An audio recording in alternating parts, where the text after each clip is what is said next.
ゴーセイさんはなんかどうですか？はいはい。そうやね。そしたら、この話、ラジオなんでね、イメージを沸かしてもらうこともあるけども、耳から聞くというね、ことにこだわった話を一ついきましょうかね。これはね、ある大学生がね、体験しよった、ちょっと奇妙な話なんやけれどな。ある夏のね、夜のことなんやけれども、時間はね、もうかなり遅くて、もう多分2時過ぎてたらしいんだな。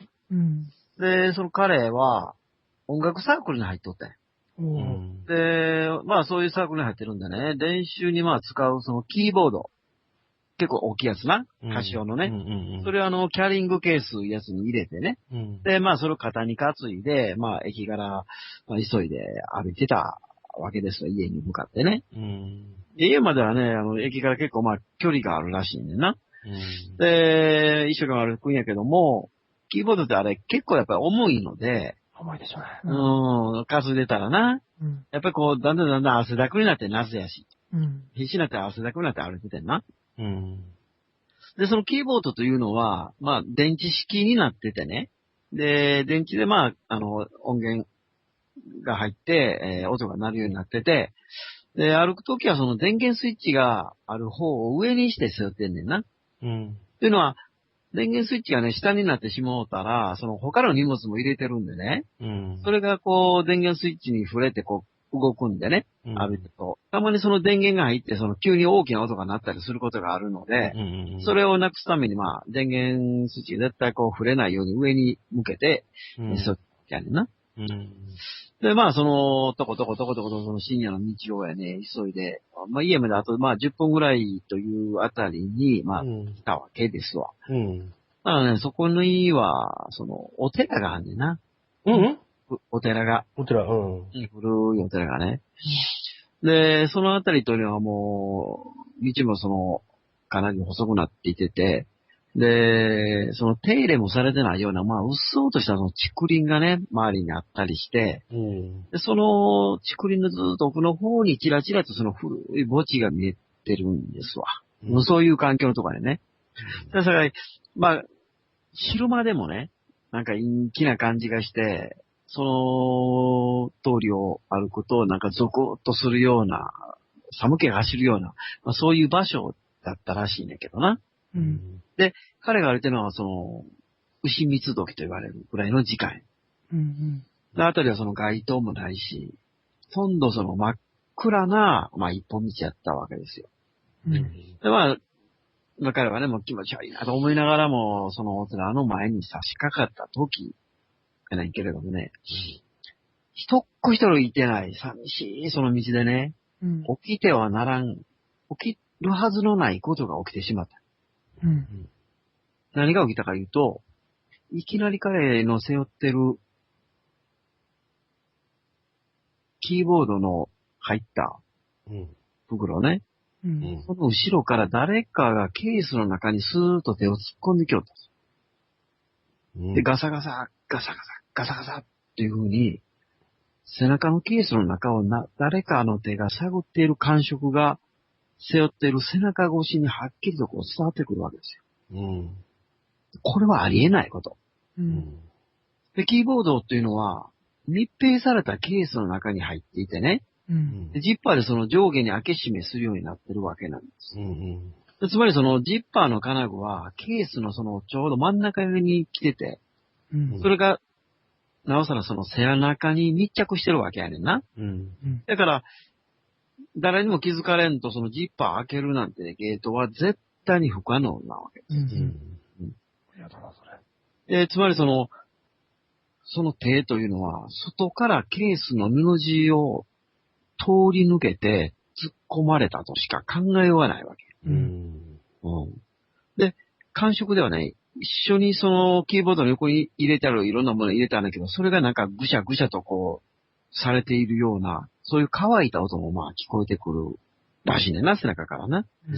でも彼はもうびっくりしてもってね、なんや、俺の背中で何が起こってるんやってこう思っていたわけで、もう半分パニックになってるわけやねんな。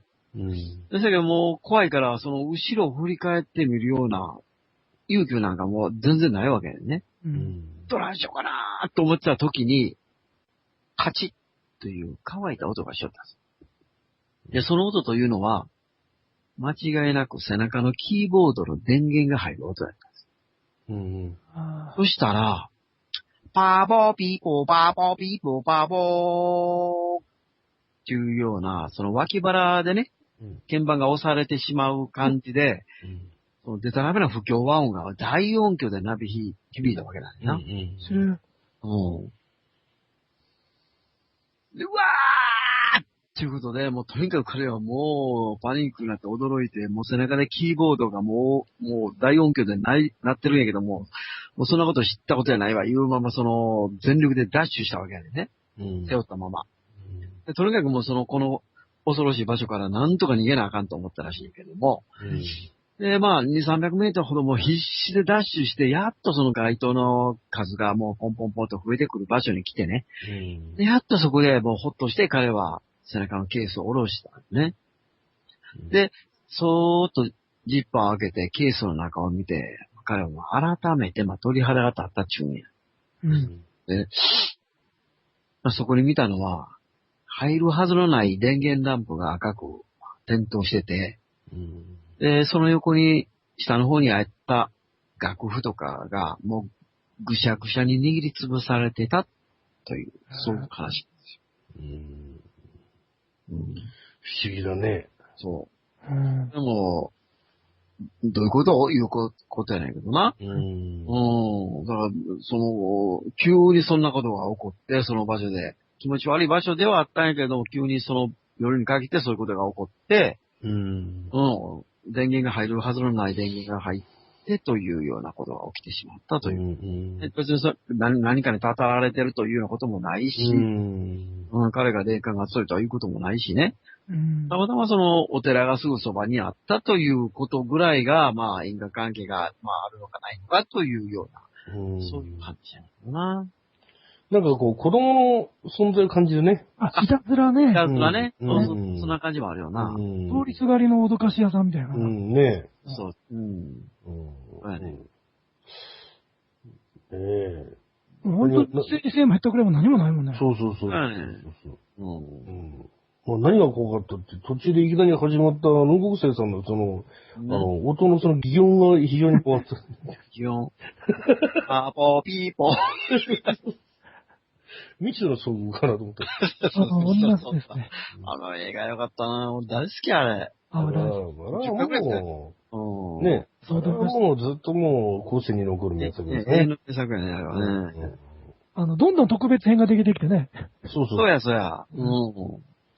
カットしてるシーンとかね。ディレクターズカットとかね。カットしたシーンがあって当たり前なんだよね、映画ってのはね。そうやね。だからなんか良かったですよ、ノーカット版の悩むシーンが長いんですよ。はい。感じかと思ってメッセージで、デスタワーのこう作るじゃないですか、こうやって。そのシーンがすごく長くなんだけど、我々はあって良かったと思いますね。あれがキモいもんな。ノーカット版はそこが長くなんですね。それと宇宙船の中の映像とかな。あれは後で撮り直したんですよね。そうか。あれはね、撮り直してた。あれと、一番最初砂漠のところで、ジープが何台かバーンって来るところ、あれはね、なんですよ。あれいいね、面白いね、あの映画はね。あれは今は若い人たち見てない人がいたら、ぜひ見てほしいね。もう SF の映画のもう原点やな。ちなみにあれですけどね、あの時の同時っていうか、対抗馬がスターウォーズでしたからね。そう。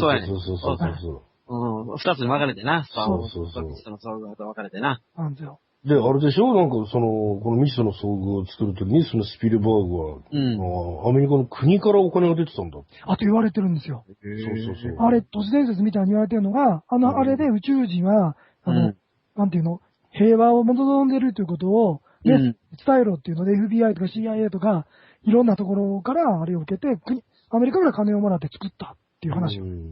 あれ見てみんな宇宙人一緒やと思いましたからね。洗脳されましたからね、みんな。でも、つい最近、地球外生命体はいないっていう公式発表しちゃった。言ってましたね。